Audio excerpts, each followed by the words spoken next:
Vegeta flips Fusion World on its head by allowing you to play on curve while providing you the energy needed to counterplay your opponents on their turn. Welcome to Archetype 101. I'm Espira and we'll be going over Yellow Vegeta. We'll be going over what the deck games to do, example deck lists to get you started, and some sample gameplay to see how it plays out. Without further ado, let's get started. Vegeta is a yellow leader released in Blazing Aura. His front side is as standard as it gets, being a draw type leader that awakens at 4 life. However, his backside, Super Saiyan Blue Vegeta, has one of the most powerful abilities printed in the game, the ability to restand 2 energy at the end of the turn. This kind of ability is so strong, it has been banned on multiple occasions in previous iterations of the DBS card game. With this leader, you can effectively curve out every turn while opening up additional play options on your opponent's turn. One of the biggest weaknesses of extra cards in other decks is their inability to be played when executing a perfect curve. Vegeta has no such weakness and can execute perfect offense and perfect defense at no cost of his tempo. Set up your offense with powerful attackers such as 4-drop Goku to stun your opponent's board, and back that up with the protection from 3-drop Vegeta to prevent the destruction on your board. Defensively, sit back on the powerful abilities of extra cards such as Time Rewound, allowing you to power out of an attack and reset a blocker or powerful ability. Alternatively, defend yourself from an all-out attack utilizing Blue Power Awakening, which can also double as big body removal in a pinch. We'll be going over the 101 deck list to give you an idea of what this deck does in a vacuum. However, if you're looking to level up beyond the base strategy, I post competitive variants alongside write-ups breaking down my thoughts about the deck's strengths, weaknesses, and position in the meta over on my Patreon, alongside some additional perks. I'd love to have you join me in discovering the meta and being ahead of the curve. Naturally, the strategy kicks off with the leader, and just as a quick recap, it is a 15k and 20k on Awakened side leader,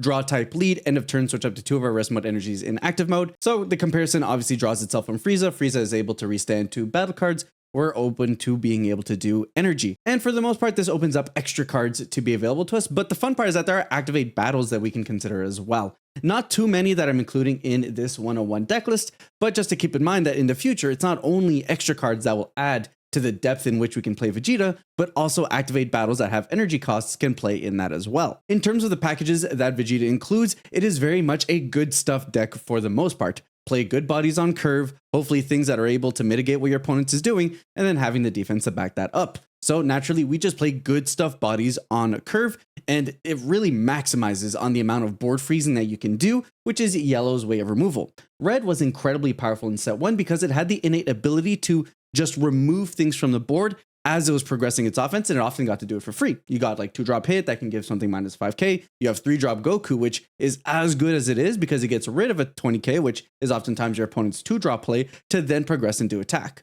While the cards never leave the board, it is a very similar idea with Yellow, which is why we're utilizing Gohan, Goku, and Frieza to be able to stun the opponent's board.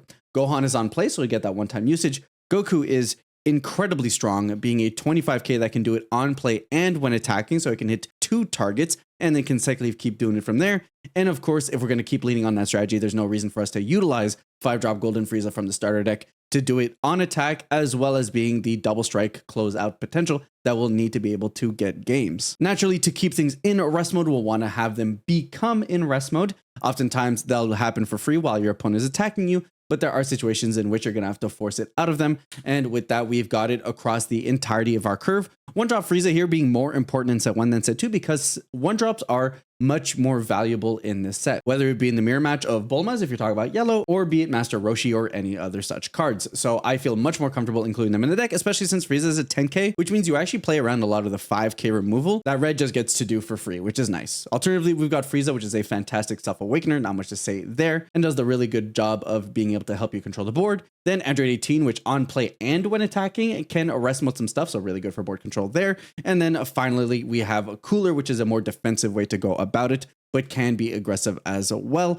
I do like the idea also of teching it in, especially with Time Rewound, which we'll be utilizing quite a bit in this build. So on the aggressive side, we understand that we're playing out good stuff bodies, freezing our opponent's board and moving our tempo from there. But defensively, we also have got the options of the extra cards as well. The extra card's always been strong, but it's always been tough for Yellow to justify holding up the energy defensively to be able to utilize it. But at the end of the day, it almost always put yourself in a 2-for-1 position in terms of being able to keep the board off of you, which is really strong defensively. Then, of course, we've got the new stuff in terms of time rewound, which allows you to get 20k and then restand a battle card, which is really good with the cooler, or as we're about to see after, the Bulma is also an incredible target. And then finally, Blue Power Awakening gives us a clean 25k boost, which is very much welcome, and then gives us the ability to have big body removal, which is welcome if we're ever playing against green. But for the most part, just a 25k boost is great. And thankfully, all of these besides time reround can also be used on either turns, which is really, really solid if we're trying to close that game as well. So it makes them not complete dead cards. Let's say the turn prior, we set up the 5-drop Frieza, double strike, maybe it's not able to get through, but then the next turn we have access to,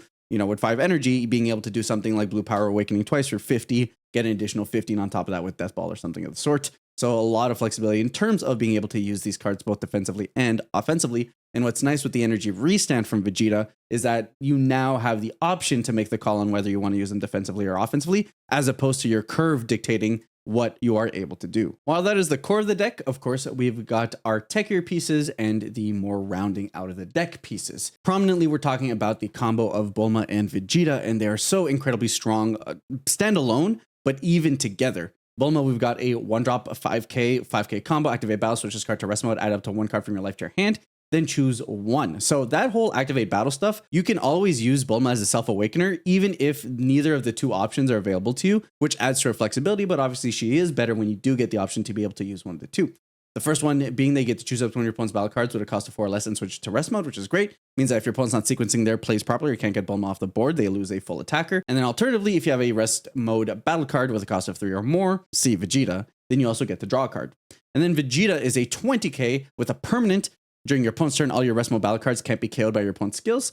Doesn't hit everything. There's a lot of stuff in the game that doesn't actually KO, but the fact that it provides that additional protection is just nice. And then on play, you get to add 1 card from your life to your hand, so he's a self-awakener. That also plays a 1-drop, so naturally Bulma being a target there, meaning that if your opponent hits you and you're able to find a self-awakener on turn 2, you're effectively guaranteed to be able to awaken the turn afterwards, whether they hit you or not, by utilizing Vegeta into Bulma. And then obviously there's any 1-drop you can use there, so you can kind of flesh it out depending on what you need. There's not a ton of options. Most of it is searchers and tech, but of course we still got the 1-drop Frieza that we talked about earlier that you can utilize, or there's the Sorbet that we're including as a pair to be able to draw ourselves. Just additional hand advantage is always welcome and just giving us more 1-drop options to go along our Vegeta. From there, we want to self-awaken. We've already talked about the 2-drop Frieza, one of the best cards in the game, continues onwards with the set 2 meta. And then Niez is my round out option, just being a blocker, self-awakener, and 10k combo. We'll take that combo power wherever we can take it. From there, there is the secret rare, and it was really interesting deciding on whether we want to include the secret rare or not, because it feels like a lot of the meta is surrounding itself around 4-drops for the most part.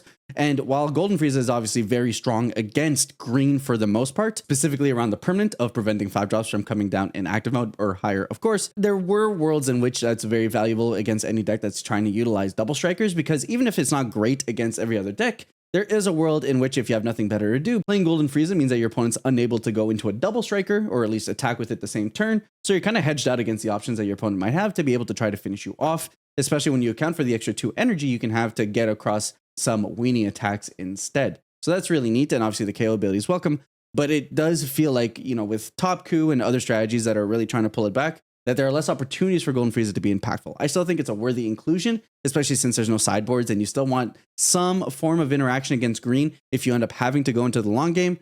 So with that, I do enjoy it as a tech, and currently we're playing as a 1-of, and then you kind of skew it more or less depending on how much we stray away from 5-drops, or if green ends up becoming more of a thing in the hold of the meta. From there, that rounds out the entirety of the deck. Here are all the ratios, things that are indicative of anything specific, things like Sorbet is only a 2-of, Niez is only a 2-of because we don't need that much self-awakening since we get it from our playsets of Vegeta and Bulma. I'm running 2 coolers because I don't want to run more than that, not trying to include too many zeros in the deck. Golden Frieza as a 3-of, at least the 5-drop, and then the 6-drop as a 1-of, and doesn't really matter what super combo you use whichever one you want. There are no tag synergies with this deck as far as I know. In general, this is pretty bog standard, but a deck that honestly feels like it can have matchup into any decks. The fact that you have cards that allow you to get 25k power attack and such like that means that you actually do have a decent amount of game against green or whatever, or you have Death Ball, which can prevent your opponent from being able to get the wide amount of attacks that they can get if they're playing something like Top Coup. In general, I think blue could be a little bit tough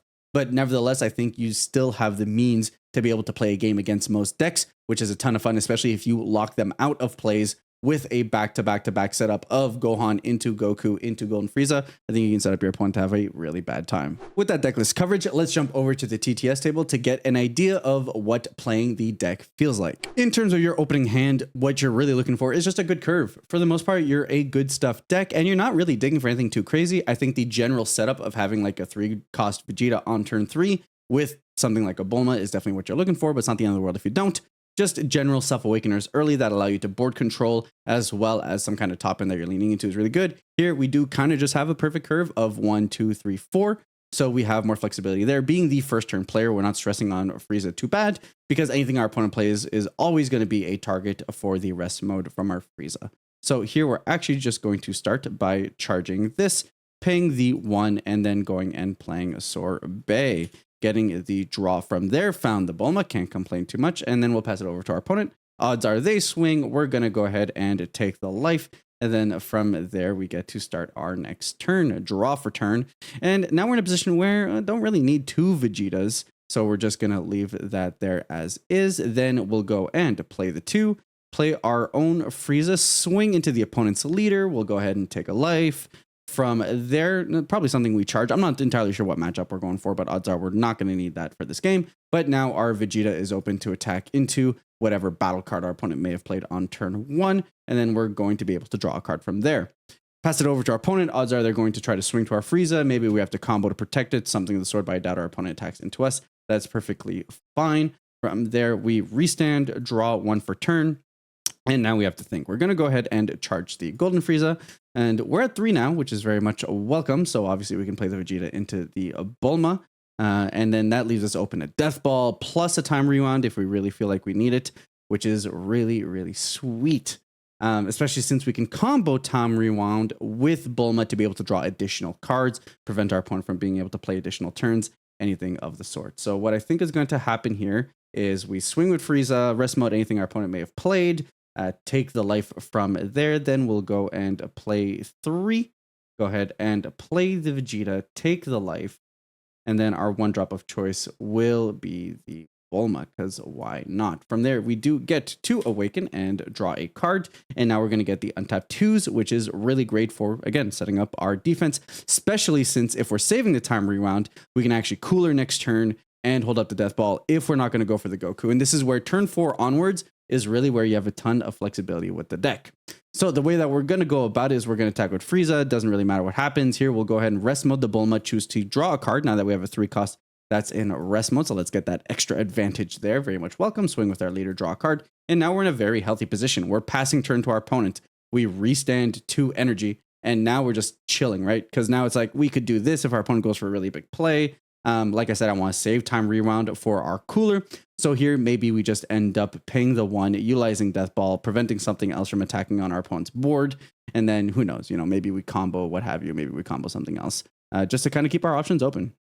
Then our board's effectively protected. Odds are maybe Bulma dies, right? Like maybe that is just something that happens because we're playing against red or they get through or something. Who knows? She's not the hardest card to get rid of.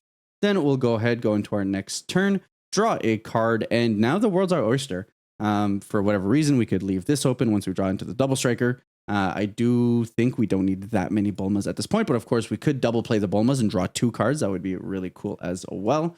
But for the most part, I believe this is just one of those situations where it's swing, swing, swing, swing, draw, and now we have the option of going for 4. And unlike Frieza, I will say that cooler isn't as strong because of course you don't get the ability to attack and then get the defense. But now you can kind of make that call, right? Like here we have the option where we could attack with cooler if we want to, or we could hold him up for defense, one or the other. Kind of depends on the matchup. If you're playing against yellow, odds are you should attack and then go from there. But we do have the flexibility. Let's say we wanted to attack here. Well, now that we're passing to our opponent, we get the 2 up. And now we're in a position where, let's say our opponent attacks anything really, maybe they attack into us. We can pay the 1, play the Time Rewound, give, let's say, our leader the 15k to get out of the attack, restand the cooler. And now we're in a position where now we can block and prevent something else from going through. If we really wanted to, we could Time Rewound again and do it again.